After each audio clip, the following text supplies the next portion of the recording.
Solidaritas untuk masyarakat Nusa Tenggara Timur yang terdampak bencana gempa terus berdatangan dari berbagai wilayah di Indonesia. Sejumlah bantuan yang paling dibutuhkan seperti tenda, makanan, obat-obatan, alas tidur, dan terpal terus didistribusikan ke wilayah terdampak. Setelah hampir sepekan terkendala jalur yang tertutup longsor, bantuan akhirnya juga dapat menjangkau Desa Arus di Nusa Tenggara Timur. Sejumlah daerah yang baru mendapatkan bantuan adalah di wilayah Kecamatan Lambaleda Timur, Manggarai Timur. Pantauan udara juga dilakukan untuk memetakan titik penerjunan bantuan untuk daerah yang sulit dijangkau. Pemantauan dilakukan mulai dari Labuan Bajo, Manggarai Barat, Manggarai, Manggarai Timur, Ngada, hingga Nagekeo. Penerbangan dilakukan dengan ketinggian sekitar 25 hingga 30 meter agar kondisi wilayah terdampak dapat terlihat dengan jelas. Hasil pemantauan didokumentasikan dan dipetakan untuk mendapatkan gambaran utuh dampak gempa, mulai dari kawasan pesisir hingga daratan. BNPB juga memetakan lokasi yang sulit dijangkau untuk menentukan titik dropping atau penerjunan bantuan dari udara untuk masyarakat yang terdampak. Mengidentifikasi titik-titik dropping udara di mana kita melihat sangat banyak saudara-saudara kita yang tinggal atau perkampungan itu berada di puncak bukit yang kemudian akses jalan menuju kampung ini itu kadang-kadang masih pasir tanah atau aspal batu. Kita melakukan mapping untuk titik-titik dropping dan kita sudah petakan di titik-titik terdampak mulai dari Manggarai Timur, Ngada hingga Nagekeo. Pemerintah menyatakan terus memonitor perkembangan penanganan korban gempa di NTT. Pemerintah juga mengapresiasi langkah pengiriman bantuan yang turut dilakukan oleh berbagai pihak. Kami setiap hari memonitor, para menteri juga melaporkan, Kepala Basarnas setiap hari laporan kepada kami, kemudian BNPB juga laporan dan kami juga mengapresiasi karena banyak pemerintah provinsi, pemerintah daerah yang lain juga mengirimkan bantuan-bantuan. Sementara itu, distribusi bantuan masih sulit menjangkau warga yang memilih untuk mengungsi mandiri untuk menjaga lahan dan ternak yang mereka miliki. Keberadaan warga korban gempa yang lokasinya terpisah dengan pengungsi lain memang menjadi kendala tersendiri untuk proses distribusi bantuan. Saat ini, penanganan serta distribusi bantuan secara cepat dan tepat sasaran terus diupayakan. Tim Liputan, Kompas TV.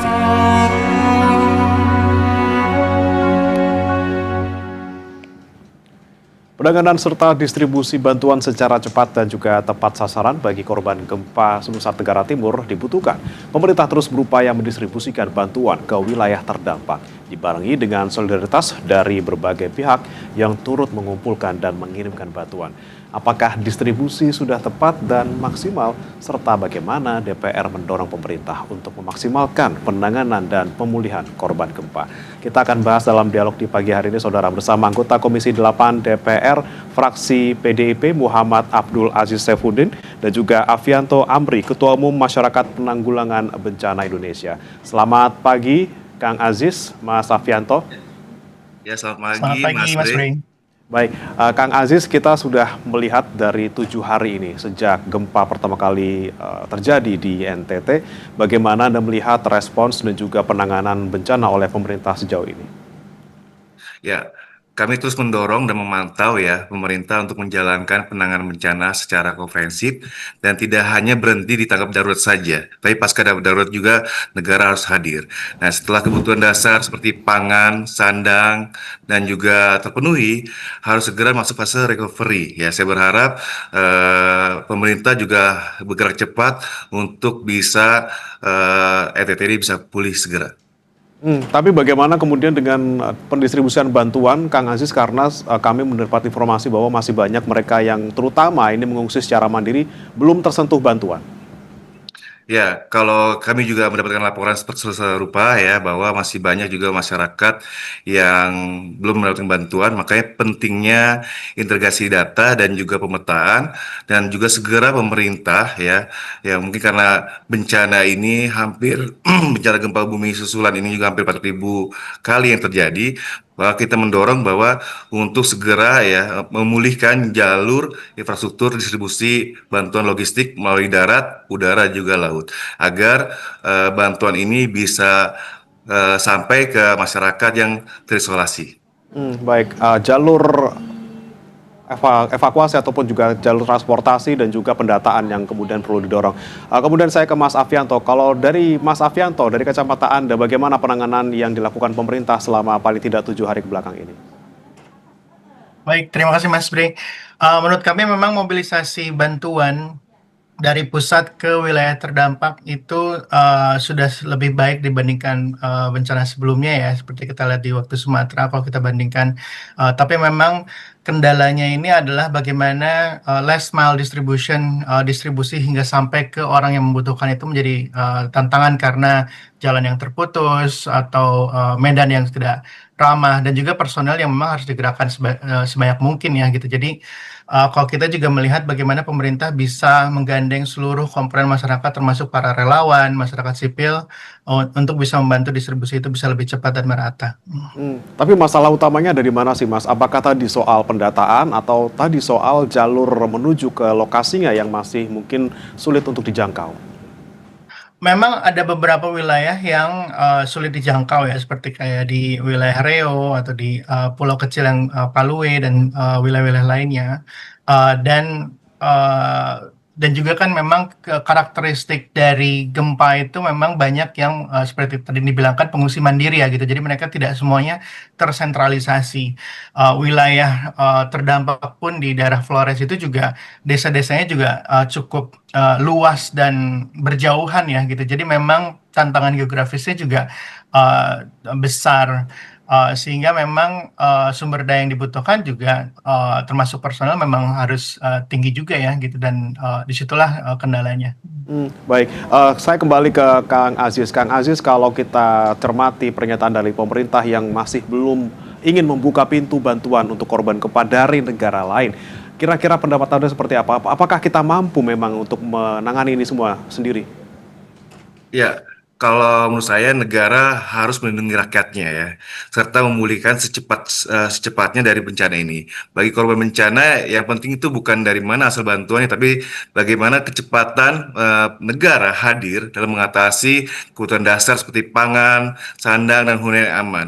Dan juga memastikan prioritas terhadap kelompok-kelompok rentan seperti disabilitas, ibu hamil, lansia, dan ibu menyusui dan juga anak-anak ini segera mendapatkan bantuan. Jadi kalau menurut saya ya, kami juga menawarkan kalau misalnya pemerintah ya, masih belum membuka bantuan dari negara asing ya ini menjadi adalah hak kedaulatan negara ya, tapi konsekuensinya tanggung jawab penuhnya ada di tangan pemerintah. Saya berharap negara juga berpihak ya mendukung secara penuh jika konsekuensinya pemerintah tidak membuka pintu bantuan dari asing untuk segera mendukung anggaran penuh untuk pemulihan bencana yang ada di NTT. Tapi jika kita melihat penanganan yang sekarang, Kang Aziz, apakah kita sudah perlu untuk membuka bantuan tersebut atau ya sudah kita jalan sendiri saja sementara ini? Ya, yang saya sampaikan hari ini, yang jadi hari ini ya, kalau melihat dari informasi yang ada di NTT, bahwa hari ini itu adalah bagaimana kita memulihkan jalur distribusi bantuan ini yang terisolasi. Karena hari ini percuma kalau kita bantuan logistiknya memadai, tapi pendistribusian ini terkendala dari infrastruktur yang ada di darat dan juga bagaimana mendorong distribusi ini cepat, tepat, dan akurat gitu, Mas. Jadi hari ini kita fokus ya bagaimana kita bisa memulihkan jalur distribusi logistik ini ke tempat-tempat yang terisolasi. Baik, kalau menurut Mas Afianto seperti apa? Apakah kita saat ini masih mampu untuk berjalan sendiri, untuk menangani bencana ini sendiri, belum butuh bantuan dari negara lain?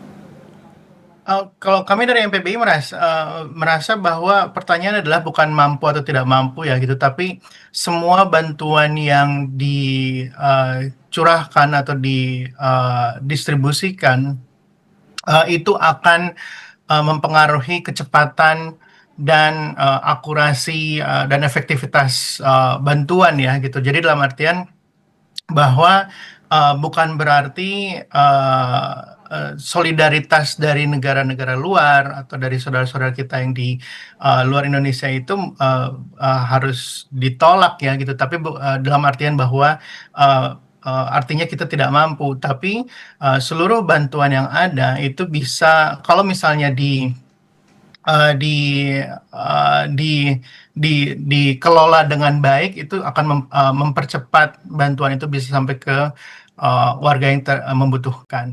Jadi tidak ada salahnya kita menerima bantuan dari negara-negara lain, ataukah mungkin ada beberapa konsekuensi yang mungkin sudah diperhitungkan oleh pemerintah jika kita menerima bantuan itu, Mas Safianto?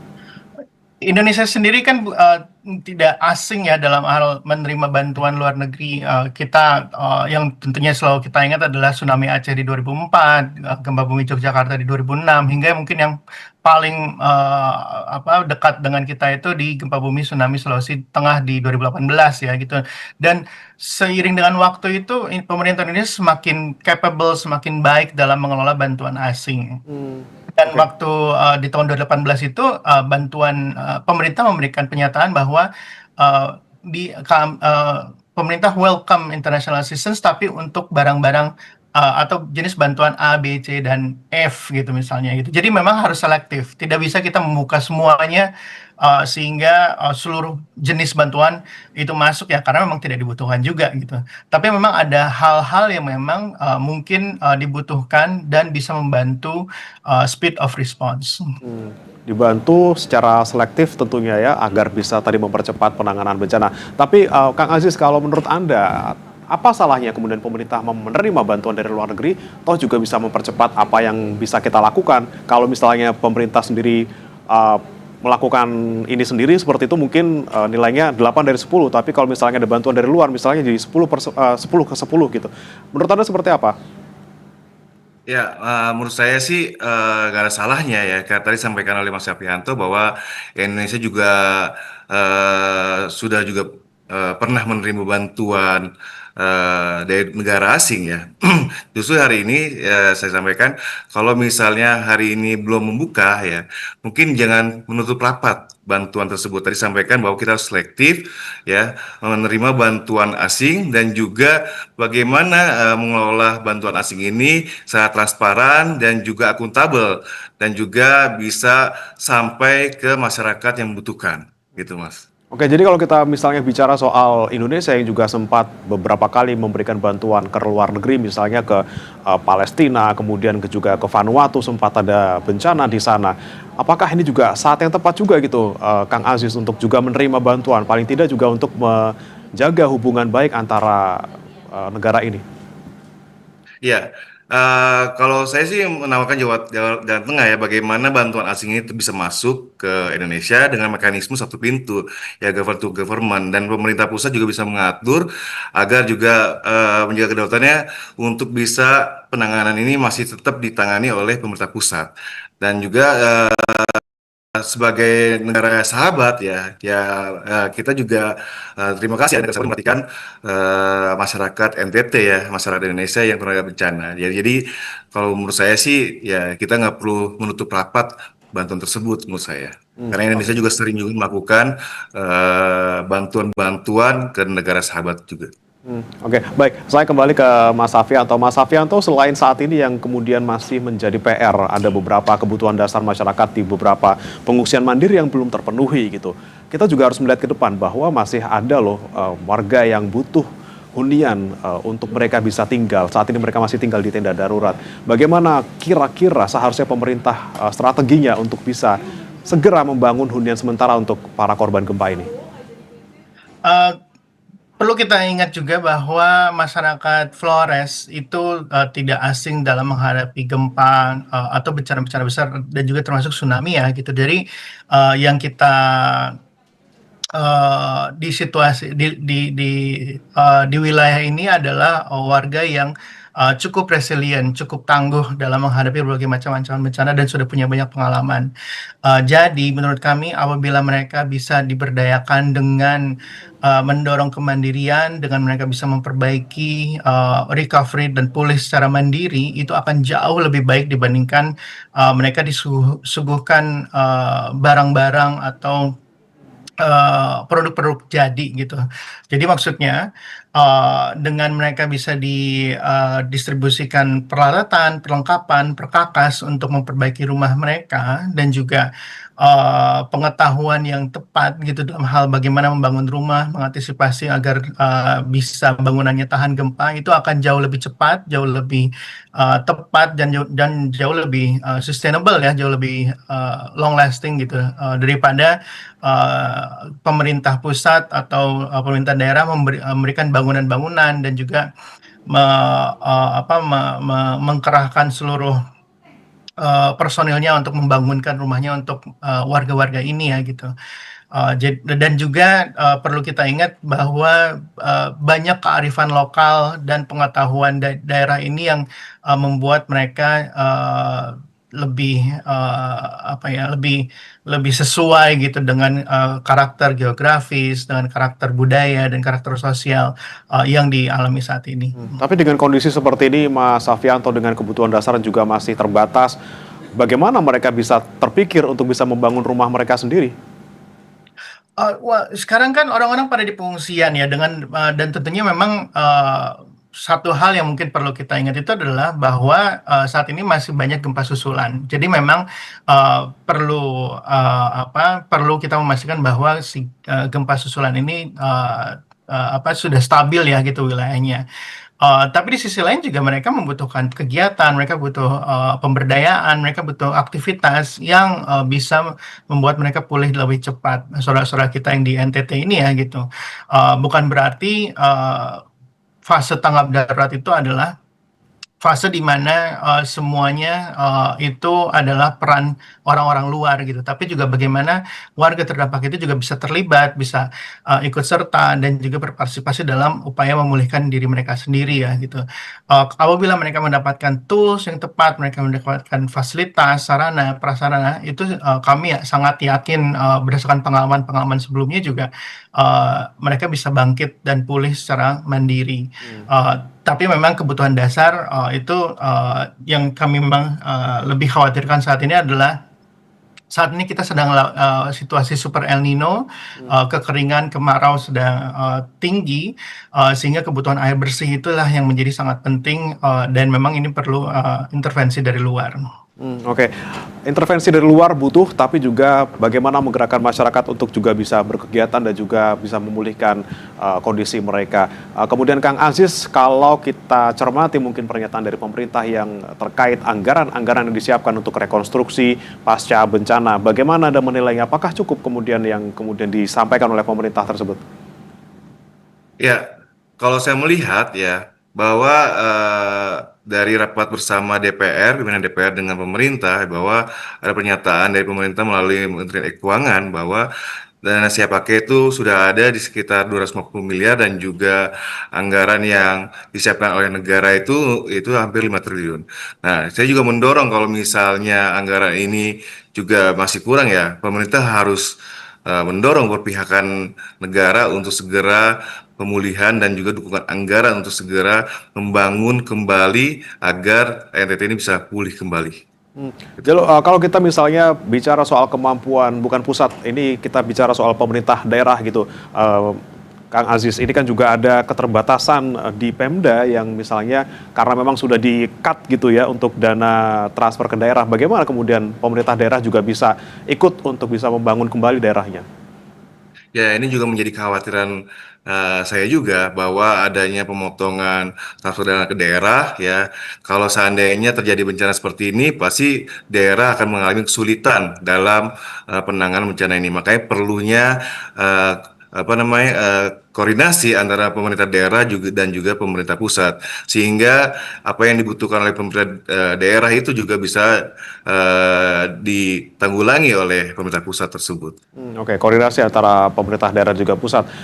Saya kembali ke Mas Afianto. Mas Afianto, jika kita bicara soal dana cadangan bencana yang disiapkan oleh pemerintah sekitar 5 triliun rupiah untuk penanganan gempa di NTT, dari pengalaman-pengalaman bencana sebelumnya, apakah dana tersebut cukup? Sekarang permasalahannya itu bukan hanya mengenai cukup, tapi bagaimana dana itu bisa dicairkan dengan segera. kalau kita mengaca di Sumatera sendiri ya, penanganan di Aceh, Sumatera Utara, dan Sumatera Barat itu sendiri, dana pemulihan itu pun masih berjalan sangat parsial dan belum dana itu dialokasikan dengan sepenuhnya ya gitu. Sehingga sebenarnya yang paling penting itu adalah apapun yang kita lakukan pada masa tanggap darurat ini akan mempengaruhi masa kita pemulihan nanti gitu. Apabila kita bisa bergerak cepat, apabila kita intervensinya tepat, itu akan mempersingkat masa pemulihan sehingga warga itu bisa segera kembali ke situasi sebelumnya. Nah, tentunya ini perlu melibatkan seluruh komponen masyarakat, pemerintah daerah, bagaimana mereka bisa mengkaji apa saja sih kebutuhan untuk pada pemulihan dan seterusnya. Dan memang di sini kita masih dalam masa tanggap darurat, tapi bukan berarti kita menunda alokasi dan bagaimana itu bisa sampai ke warga ya gitu. Jadi disinilah pemerintah perlu mendengar aspirasi warga-warga terdampak dan melihat mana yang prioritas, mana yang perlu ditangani segera, dan kemudian disusun strateginya.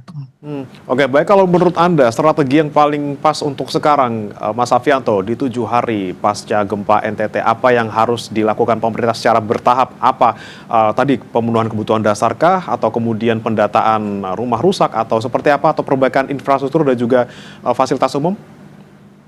Nah, ini memang pentingnya manajemen penanggulangan bencana dan komando ya gitu. Dalam artian bahwa semua wilayah itu bergerak dengan laju yang berbeda-beda karena juga dampaknya juga tidak serupa ya itu untuk di semua wilayah. Ada yang wilayahnya itu dampaknya tidak terlalu besar, ada yang dampaknya besar.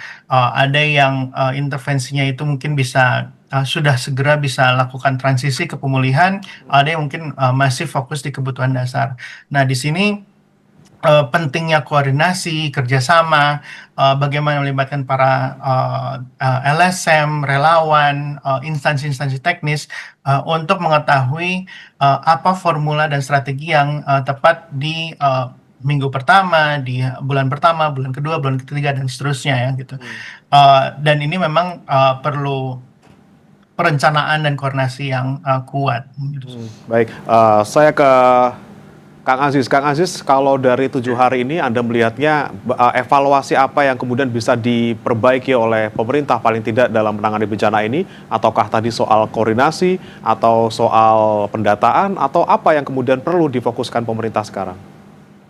Ya, kalau saya melihat hari ini ya, pengalaman bencana sebelumnya, bahwa evaluasi hari ini adalah bagaimana negara segera hadir ya di tengah-tengah masyarakat yang membutuhkan.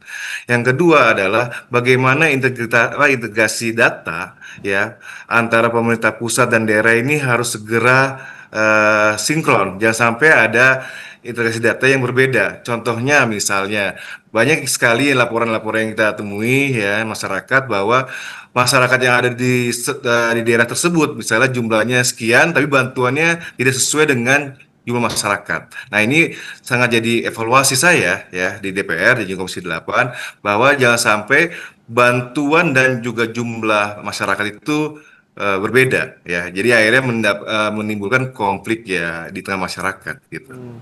Oke, koordinasi dan juga integrasi data yang lagi-lagi harus difokuskan oleh pemerintah saat ini agar bantuan tepat sasaran dan juga bagaimana rekonstruksi ke depannya juga bisa berjalan sesuai dengan kebutuhan.